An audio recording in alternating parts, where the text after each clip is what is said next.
Hello guys, तो पिछले part में हमने देखा था कि मोचेन और बाकियों का कंपटीशन शुरू हो गया होता है, जहां इस कंपटीशन के अंदर उन्हें काफी सारे बीस्ट से मुकाबला करना था और जो भी सारे बीस्ट को हराने के बाद लास्ट में फ्लैग लेकर आएगा वही इस कंपटीशन का विनर कहलाएगा।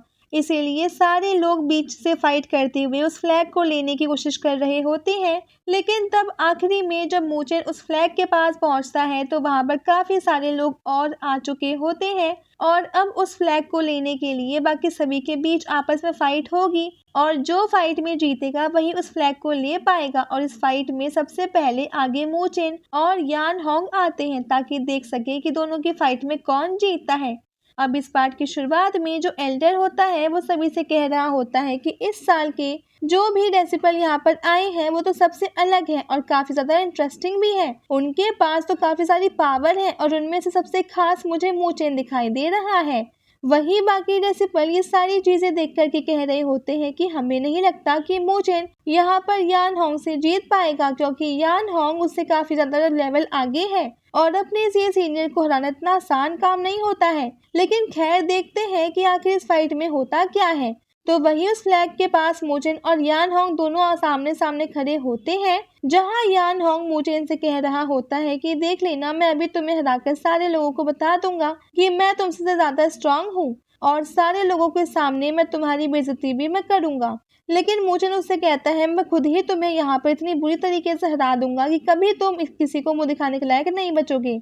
ये सुनकर के यान होंग अपनी पावर को एक्टिवेट करते हुए मोचेन को ये दिखाता है कि उसके पास आखिर कितनी पावर है और उस पावर को देख करके मोचेन अब वो खुद में कहता है कि इसकी पावर देखकर तो ये पता चल रहा है कि ये फ्यूजन ऑफ हेवन लेवल के मिड स्टेज पर पहुंच चुका है। मुझे तो लग रहा था कि ये अर्ली स्टेज पे होगा, लेकिन ये तो असल में मिड स्टेज पर है। इससे मुकाबला करने में मुझे थोड़ी सी मुश्किल हो सकती है, लेकिन फिर भी मैं इतनी आसानी से तो हार नहीं मानने वाला।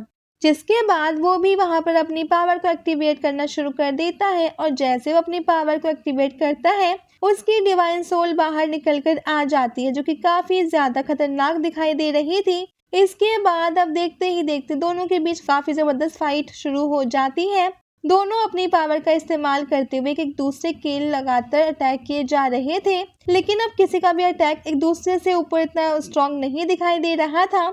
दोनों बिल्कुल अब वो टक्कर के होते हैं। एक अटैक मोचेन यहाँ पे करता है तो दूसरा यान होंग, और ऐसे ही इनकी फाइट काफी देर तक चल रही होती है। दोनों में से कोई भी कितनी भी कोशिश यहाँ पे क्यों ना कर ले, लेकिन एक भी एक्स्ट्रा अटैक सामने वाले के ऊपर नहीं कर पा रहा था। लेकिन तब भी दोनों इतनी आसानी से हिम्मत नहीं हारते और लगातार एक दूसरे के ऊपर अटैक करना शुरू कर देते हैं और उनके अटैक की वजह से इतना भयंकर ऑरा बाहर निकल रहा था कि पूरे के पूरे बैटल अरेना के अंदर उनका ऑरा फैल गया होता है।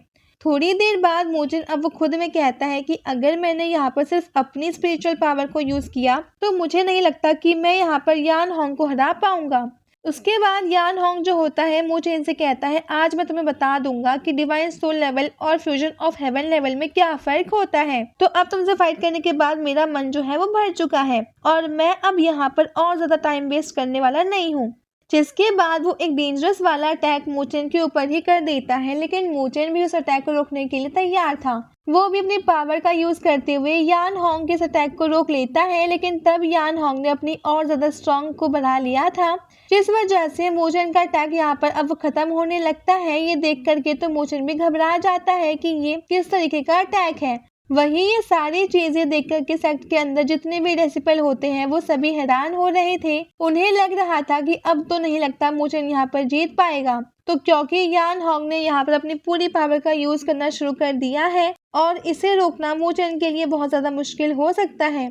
तो वही मुकाई भी सारी चीजें देख करके कह रहा होता है कि मोचेन यहाँ पर अब हारने वाला है। मुझे तो लग रहा था कि मोचेन यहाँ पर स्ट्रांग होगा, लेकिन वो तो काफी जल्दी हार गया। लेकिन लुओ ली को उम्मीद होती है कि मोचेन इतनी आसानी से नहीं हारने वाला, वो कैसे भी करके इस यान होंग को यहाँ पर हरा ही देगा। इधर मोचेन यान होंग के अटैक से बचने के लिए वहां पर अपना गोल्डन व्हील फॉर्मेशन को समन कर लेता है। ये देख करके तो यान होंग भी हैरान था कि मोचेन तो एक स्पिरिचुअल फॉर्मेशन मास्टर भी निकला।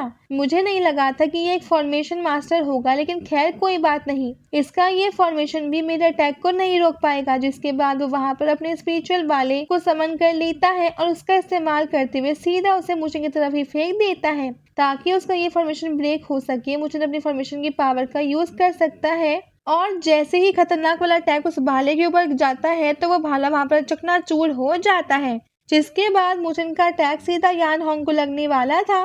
लेकिन वहां पे तब भी यान होंग मुचिन के सारे अटैक से बच जाता है। ये देख करके मुचिन वहां पर अपने दूसरे फॉर्मेशन का इस्तेमाल करता है, जो कि ड्रैगन एलिफेंट फॉर्मेशन था। इस चीज को देख करके यान होंग थोड़ा घबराने लगता है कि मोचन की फॉर्मेशन बनाने की स्पीड तो बहुत ज्यादा है। मुझे नहीं लगा था कि इतनी ज्यादा जल्दी जल्दी अपना फॉर्मेशन बनाते वो जाएगा, लेकिन ये यहाँ पे अब वो कितनी भी ट्रिक का क्यों ना इस्तेमाल कर ले, मैं तो आज इसे यहाँ पे हरा के रहूंगा ही। देखता हूँ इसे हराने में आज मुझे कौन रोक सकता है। वही मोचन अपने फॉर्मेशन को सीधा यान होंग की तरफ ही भेज देता है। तब इस अटैक से बचने के लिए यहाँ वहां पर जेड हैंड टेक्निक का इस्तेमाल करता है और उसके हाथ से इतना भयंकर स्लैश अटैक निकला था कि वो मोचन के इस फॉर्मेशन को बस 1 सेकंड के अंदर ही खत्म कर देता है। इसीलिए मोचेन वहां पर दोबारा से अपना फॉर्मेशन बनाता है, लेकिन ये फॉर्मेशन भी यान होंग ने बड़ी ही आसानी के साथ ब्रेक कर दिया था।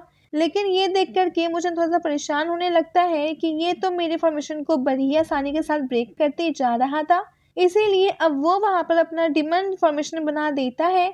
ये चीज देख कर के तो सारे लोग घबरा चुके थे कि मोचेन ने यहाँ पर डिमन फॉर्मेशन बना दिया। इसका मतलब साफ है कि मोचेन अभी लेवल 2 पर ही नहीं है, बल्कि स्पिरिचुअल फॉर्मेशन मास्टर के लेवल 3 पर पहुंच चुका है, क्योंकि लेवल 3 का मास्टर ही डिमन फॉर्मेशन बना सकता है। उसके बाद मोचेन अपने डिमन फॉर्मेशन के अंदर अपने पुराने वाले फॉर्मेशन की पावर को मिला देता है, जिस वजह से वो फॉर्मेशन काफी ज्यादा भयंकर हो चुका था और अब जाकर के इस फॉर्मेशन को यान होंग नहीं रोक पा रहा होता है। ये देख कर के सारे लोग जो होते हैं वो सभी ये कह रहे थे कि पहले तो लग रहा था मुझे सिर्फ लेवल 2 का फॉर्मेशन मास्टर है, लेकिन लेवल 3 का फॉर्मेशन मास्टर होने की वजह से हमें नहीं लगता कि यान होंग यहाँ पर जीत पाएगा। मोचन आसानी के साथ उसे हरा सकता है। वही जूतियान जो होता है वो भी ये देख कर के हैरान था कि मोचन तो सच में लेवल 3 का फॉर्मेशन मास्टर है। उसे नहीं लगा था कि मोचन यहाँ पर फॉर्मेशन मास्टर भी होगा।